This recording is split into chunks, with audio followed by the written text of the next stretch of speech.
El mindfulness está muy relacionado con el sistema nervioso. Estamos en una sociedad donde estamos totalmente activando nuestro sistema nervioso todo el tiempo, lo cual está muy bien, pero eso también genera unos niveles de estrés muy altos en nosotros.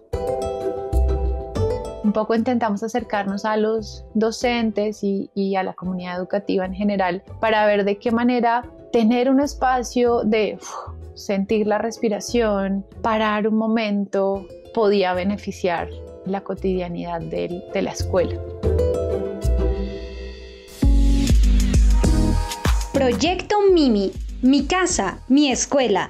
Un proyecto de la Secretaría de Educación de la Gobernación de Cundinamarca, con el apoyo de las emisoras comunitarias del departamento. Cundinamarca, región que progresa en educación.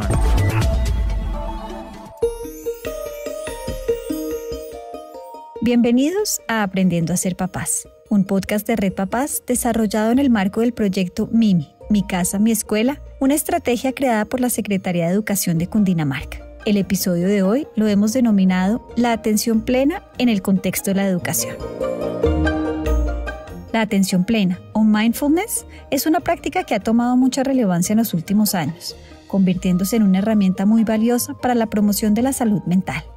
En el contexto educativo, docentes, orientadores y administrativos pueden estar sometidos a situaciones estresantes que pueden comprometer su bienestar emocional y el de toda la comunidad. Ante este panorama, ¿qué puede aportar la práctica de mindfulness a la labor de los agentes educadores? ¿Cómo aprovechar esta herramienta para el beneficio de la salud mental de toda la comunidad escolar? Ese es el tema de hoy. Yo soy Cristina de Narváez y esto es Aprendiendo a ser papás, un podcast de Red Papás.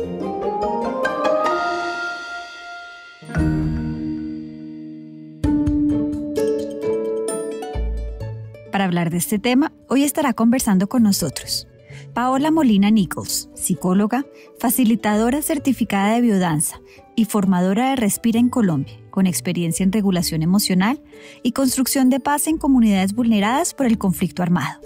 Acompaña procesos de enriquecimiento del ser a través de metodologías vivenciales, creativas y centradas en el cuerpo. Y Rafael Sendales, experto en gestión de conocimiento de Red Papás. Paola, bienvenida.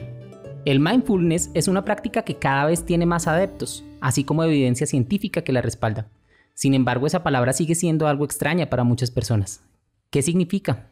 Bueno, gracias por la invitación. El mindfulness a veces es difícil explicarlo porque tiene muchas definiciones. Tiene que ver con una tradición oriental, pero también últimamente ha venido Occidente tomándola como una posibilidad científica para trabajar en nuestro bienestar. Entonces, mindfulness es básicamente, según Jon Kabat-Zinn, quien es el médico que trae un poco toda esta práctica a Occidente, él define mindfulness como la posibilidad de prestar atención de manera determinada al momento presente sin juicios. Entonces tiene como estos tres ingredientes: la atención, la intención de estar presentes y unas actitudes muy particulares como por ejemplo la fluidez, el no esfuerzo, la aceptación. Y entonces termina siendo una cualidad inherente al ser humano. Realmente todos tenemos la posibilidad de estar mindfulness o estar conectados con el momento presente, pero también es una capacidad y una habilidad que se entrena. Es una práctica también, una práctica que puede ser diaria, que nos ayuda a que el cerebro también tenga unas predisposiciones distintas, y también es un estado mental. Entonces, bueno, eso es un poquito resumido lo que es el mindfulness. Tiene una historia y además tiene unas bases científicas muy importantes que han venido aportando en la salud mental en los últimos años. Justamente eso te iba a preguntar. Se ha hablado de una relación muy fuerte entre mindfulness y salud mental. Exactamente, ¿cuáles son las ventajas de la atención y de la conciencia plena para la promoción de la salud mental? ¿Qué sabemos acerca de ello? El mindfulness está muy relacionado con el sistema nervioso. Estamos en una sociedad donde estamos totalmente activando nuestro sistema nervioso todo el tiempo, porque estamos activos, pero también por los temas de seguridad.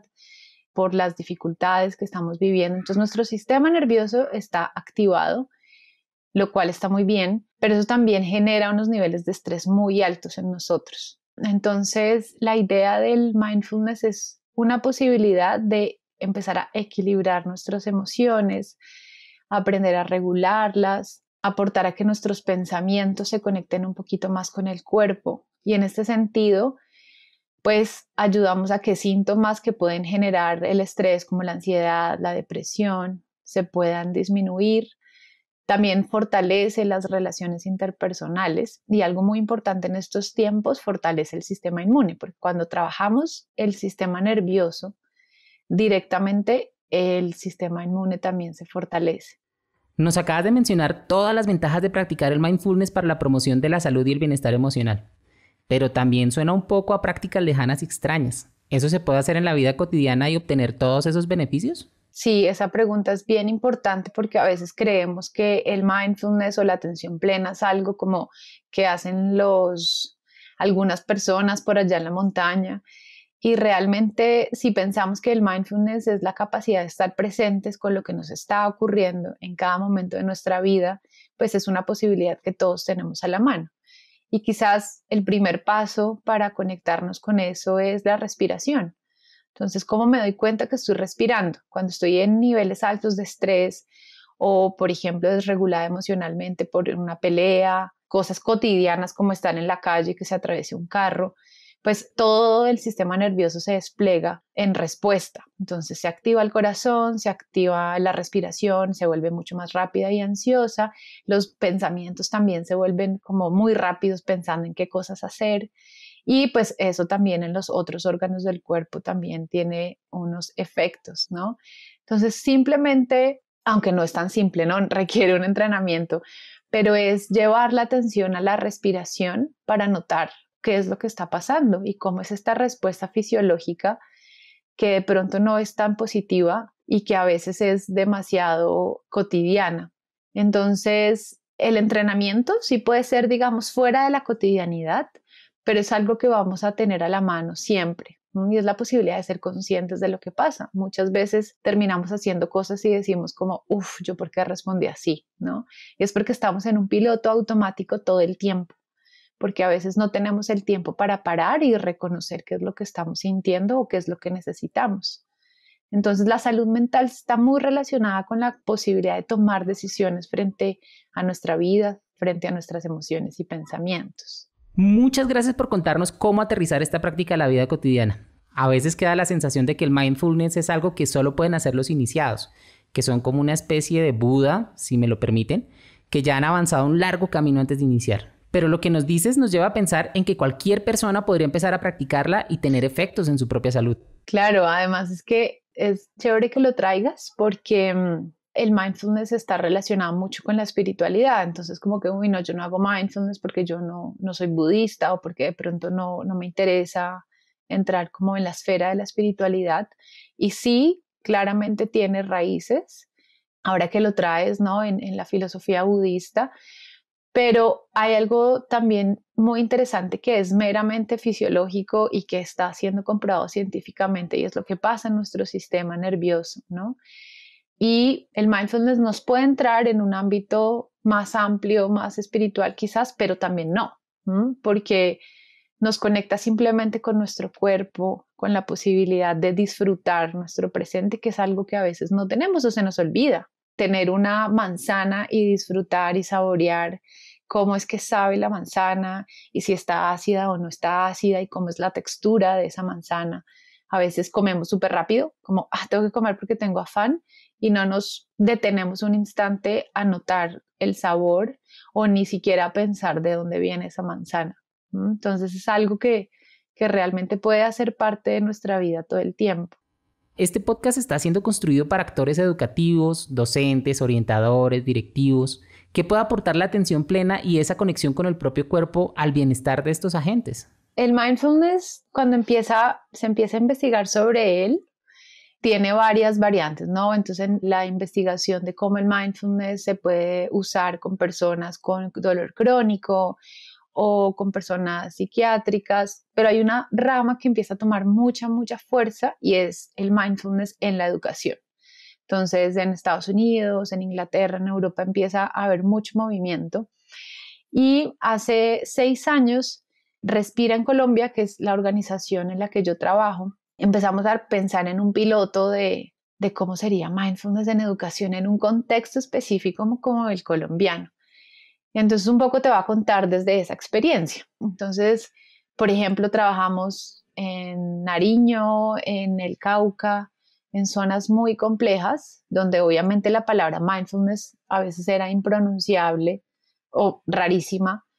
Entonces era empezar a acercar estas prácticas de conciencia, estas prácticas de atención a una cotidianidad que a veces era muy abrumadora. Las aulas de clase a veces son muy difíciles, tanto para los niños, lo sabemos, niños y niñas lo sabemos por el tema del bullying, pero para los profes a veces es muy complejo. De hecho, hay varias investigaciones que han identificado pues a los docentes como una población de alto riesgo por el agotamiento laboral, que pues se llama burnout. Entonces, un poco intentamos acercarnos a los docentes y a la comunidad educativa en general para ver de qué manera tener un espacio de sentir la respiración, parar un momento, podía beneficiar la cotidianidad de la escuela. Y fue muy bonito encontrar resultados muy positivos, que los profes tuvieran espacios para ellos. Entonces,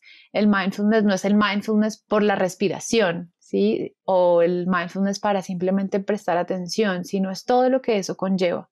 Cuando nos reuníamos en círculos y cada uno tenía la posibilidad de sentir su cuerpo, parar un instante y compartirle a sus compañeros cómo se estaba sintiendo, ya eso era maravilloso, porque no habían tenido esos espacios previamente, porque estaban todos corriendo, tratando de contener a los chicos o corriendo tratando de entregar cosas. Entonces, tanto para los profes fue un espacio muy importante, casi que de autocuidado y cuidado colectivo, como para los estudiantes también tener un espacio donde se sentían escuchados de una manera distinta, donde empezaban a encontrar herramientas muy básicas como la respiración, como nombrar y reconocer sus emociones, encontrar otras maneras de comunicarse con otros que no fuera a través de los puños, de las peleas, sino entender que a veces notar la emoción que estamos sintiendo ya nos genera otras maneras de comunicarla. Y bueno, digamos que a través de diferentes herramientas, pero sobre todo de los espacios de encuentro y de los círculos, se fueron creando espacios de compartir muy valiosos que desde la investigación que hicimos con la Universidad de los Andes arrojaron una disminución importante de estrés, una mayor vinculación entre docentes, una mejor relación entre docentes y estudiantes, pero sobre todo una mayor disponibilidad de los estudiantes a aprender, como que sin tanto estrés, tanto de los profesores que llegan al aula y de los chicos entre ellos, hay como una mayor capacidad de aprendizaje. O sea que el mindfulness no solo cambia la relación con nosotros mismos, sino que también incide en un cambio en la relación con los demás. Sí, y eso es muy importante porque usualmente vemos al mindfulness como una práctica supremamente individual. Pero creo que eso es algo que también desde Respira hemos venido trabajando y es lo importante del trabajo en lo colectivo y cómo el trabajo y el cuidado personal afectan necesariamente lo colectivo y viceversa, porque son como dos áreas que todo el tiempo se están interrelacionando y que a veces las vemos separadas. Entonces, o trabajamos desde lo social o trabajamos desde lo individual, pero acá es un trabajo, cuando cerramos los ojos, pues estamos con nosotros mismos, pero al mismo tiempo después cuando compartimos con un círculo y decimos, bueno, yo me sentí así, no me pude concentrar o pude sentir que ya mi hombro derecho ya no me está doliendo, pues eso genera unas conversaciones distintas que no habían ocurrido en esos escenarios. Entonces eso, por ejemplo, en la zona rural, por ejemplo, es muy bello porque aumenta los vínculos, teje nuevas redes en la comunidad educativa. Tuvimos muchas experiencias en la zona rural de Cauca, donde terminábamos haciendo los ejercicios de atención plena alrededor del sancocho o en el río. Entonces era como habitar el territorio también de una manera distinta. Los profes empezaban a darse cuenta que todas las mañanas había un pájaro y ellos no habían notado el sonido de los pájaros, o a veces el de la chicharra, y no se daban cuenta porque está toda la mente pensando en resolver los problemas, ¿no? Como los incendios diarios, pero también empezaron a darse cuenta que la perspectiva podía cambiar y podían mirar un poquito más, como más alto, más profundo, y ahí se daban cuenta de otras cosas. Por ejemplo, reconocer las cosas bonitas de sus estudiantes, cosas que no pasa mucho, como en la educación está el tema del castigo ahí muy puesto, y en la medida en que ellos reconocían sus propias emociones y validaban sus emociones, lo podían hacer con sus estudiantes. Hasta el momento nos has contado acerca de las ventajas del mindfulness, pero ¿cómo apropiar estas técnicas en el día a día de las instituciones educativas? ¿Qué recomendaciones prácticas les podrías dar a los agentes educativos para hacer del mindfulness una herramienta de su vida cotidiana? Bueno, pues para llevar esto a las instituciones educativas, nosotros hacíamos 2 años de programa. Requiere un bonito entrenamiento, pero yo estoy segura que muchos de los docentes en estos tiempos están haciendo unas búsquedas personales para encontrar bienestar personal y de hecho ya lo están llevando de manera como por decisión propia, lo están llevando al aula. Entonces yo creo que sí está chévere y es importante buscar un entrenamiento, ¿no? Porque tiene una metodología muy precisa, pero en principio yo creo que volver a la capacidad de escucharnos a nosotros mismos es bien importante. Tener momentos de pausar, por ejemplo, cada hora. Ya de hecho hay varias aplicaciones en el celular que te marcan una campanita cada hora o cada vez que tú lo pones. Entonces en ese momento, cuando suena la campanita, te detienes de lo que estés haciendo, caminando o trabajando. Te detienes y respiras un instante sintiendo cómo el aire entra a tu cuerpo y cómo sale de tu cuerpo. Y preguntándote cómo me estoy sintiendo en este momento. Estoy súper estresado o estoy sintiendo como rico. No, y solamente ese detenernos para preguntarnos a nosotros mismos cómo estamos genera en el sistema nervioso un impacto muy importante porque se activa algo que se llama el prefrontal. Inhibe de alguna manera la activación de la amígdala, que es como esta parte de nosotros que está activada y que hace que respondamos a veces como no queremos. Entonces creo que la pausa, respirar, estar atentos de nuestras sensaciones, eso es bien importante y es parte de lo que podemos ir haciendo, ¿no? En nuestra cotidianidad. Y una cosa que a mí me funciona particularmente es estar un poquito más en contacto con la naturaleza. Por ejemplo, eso que les contaba, el ejemplo de los profes y los pájaros, de notar cuando las plantas están florecidas, cuando no, notar cómo el sol, por ejemplo, nos afecta o la lluvia. Entonces es empezar a activar esas conexiones porque el mindfulness es, en la palabra sati, significa mente, corazón. Entonces a veces creemos que esto es un tema de pensamientos y parar nuestra mente y realmente no es parar nuestra mente porque nuestra mente nunca va a parar, sino es darnos cuenta del comportamiento de nuestra mente y ponerle un poquito de corazón, como llevar un poquito de bondad a eso que estamos viviendo, porque a veces también nos damos muy duro. Entonces, en esta bondad que le podemos brindar a nuestros pensamientos, a veces encuentro en la naturaleza esa capacidad como de recordar que también hay cosas bonitas, no afuera, que a veces nos enfrascamos mucho hacia adentro. Eso suena muy bien, parar y ser conscientes de lo que nos rodea para reconectarnos. ¿Te gustaría proponer un ejercicio para que podamos lograrlo mientras escuchamos este podcast? Claro que sí. Quiero invitarles a que donde estén en este momento, parados, caminando, sentados, acostados, puedan notar esa posición en donde están en este momento. Quizás abrir los ojos para darse cuenta qué lugar están, qué ven. Y ahí en ese lugar llevar la atención a la respiración. Y llevar la atención a la respiración no es respirar de una manera distinta, es simplemente notar que cuando el aire entra, algo pasa. Puede ser que tu respiración esté rápida o esté lenta, o a veces como que se nos corta la respiración también. Y es importante notar que eso pasa, que nuestro cuerpo todo el tiempo está hablando. Y notar qué pasa ahí también cuando nos damos cuenta de nuestra respiración. Y puede ser que cuando hagamos pausas, empecemos a darnos cuenta de muchas cosas que están pasando y a veces no es tan divertido. A veces nos podemos dar cuenta que estamos sintiendo cosas que no nos gustan o pensando cosas que nos preocupan. Entonces también es importante validar que a veces no queremos darnos cuenta, pero podemos respirar y estar ahí como un instante, regalarnos un instante para refrescarnos, para oxigenar nuestra mente, nuestras emociones y nuestro cuerpo. Y a veces funciona también pensar en alguien a quien queremos enviarle un buen pensamiento. Puede ser a nosotros mismos, pero a veces de repente hemos estado pensando en alguien que de pronto necesita de nosotros y intencionar simplemente enviarle un poquito de cariño a esa persona. Imaginamos mentalmente enviándoselo. Y a veces eso ayuda a que nuestro cuerpo también se sienta mejor. Porque como humanidad somos compasivos, somos empáticos y eso también ayuda. Y notar cómo es para ti. Puede ser que no quieras hacerlo, pero si te nace, está bien.